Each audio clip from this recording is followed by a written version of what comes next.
आइए सुनिए छत्तीसगढ़ का किशोर कुमार भाई छत्रपाल चंद्राकर की मधुर आवाज में ये प्यारा गीत। ए रेनू काय रे करिया ए रायपुर के डीजे वाले मन बही का की थे सुनता सुना ना जहाँ रामनवमी आथे बही ता मन है ना उचक उचक के पूछते वो का पूछते तो का की थे जानता पता ना बेमेतरा वाले, कंवरधा वाले, बिलासपुर वाले, खैरागढ़ वाले, मुंगेली वाले और दसरंगपुर वाले मन नहीं कहा का डीजे वाले भैया मन है ना वो मन के थे वो।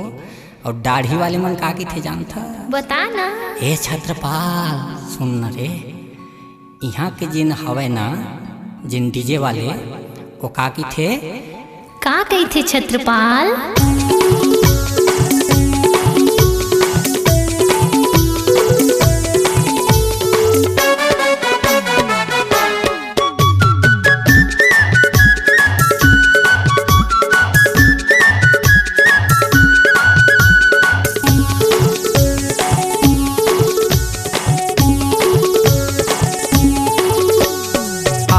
बारात बाजत है डीजे मचलत है टूरी गली खोर मरे।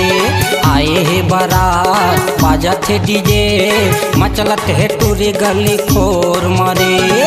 गजब के खुल थे गोरी बदन माँ, गजब के खुल थे गोरी बदन माँ, लाली तोर चुनरिया रे।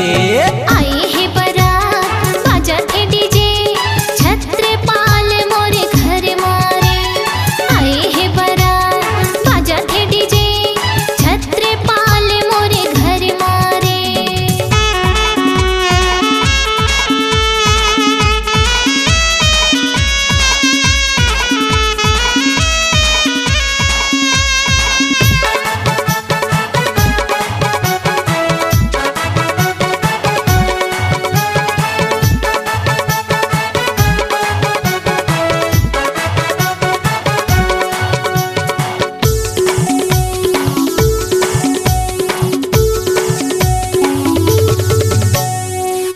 कजराली रे गाल गुंगा के फूल रे, रह के मारे रेनु छाती लहूल रे, रह के मारे रेनु छाती लहूल रे।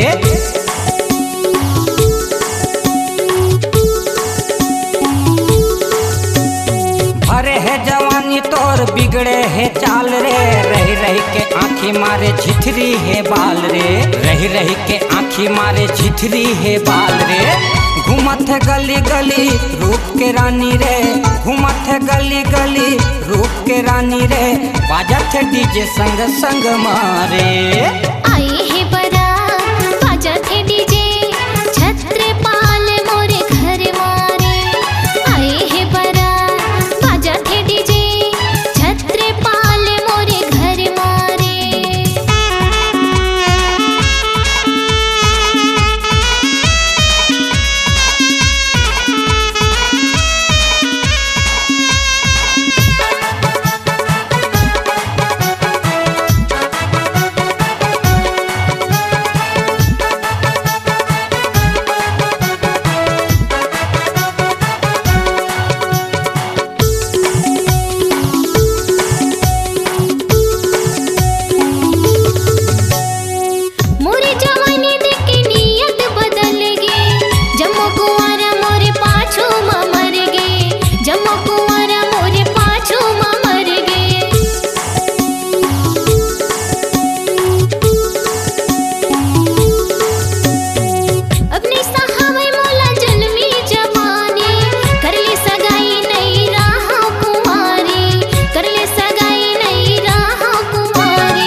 सजाहूँ तोर बडोला ले आहूँ रे, अपन बनाहूँ तोला घर माँ ले जाहूँ रे, अपन बनाहूँ तोला घर माँ ले जाहूँ रे।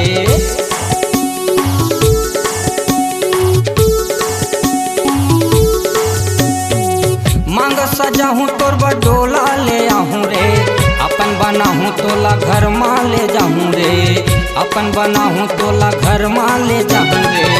घूमत है गली गली रूप के रानी रे, घूमत है गली गली रूप के रानी रे, बाजत है डीजे संग संग मारे।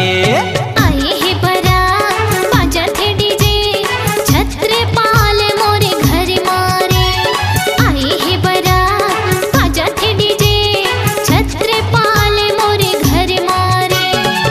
गजब के फूल थे गोरी बदन माँ, गजब के फूल थे गोरी बदन माँ, लाली तोर चुनरिया रे। आए हे बारात बाजत है डीजे, छत्रपाल मोरे घर मारे। आए हे बारात बाजत है डीजे, मचलत है टूरे गली खोर मारे। आए हे बारात बाजत है डीजे, छत्रपाल मोरे घर मारे। आए हे बारात बाजत है डीजे, मचलत है टूरे गली खोर मारे। छत्रपाल मोरे घर मारे, मचलत है टूरे गली खोर मारे। छत्रपाल मोरे घर मारे। जल्द ही आपके नजदीक आ रहे हैं छत्तीसगढ़ का किशोर कुमार भाई छत्रपाल चंद्राकर का नया एल्बम करके 16 सिंगार। कार्यक्रम हेतु संपर्क करें 9926163501 पर।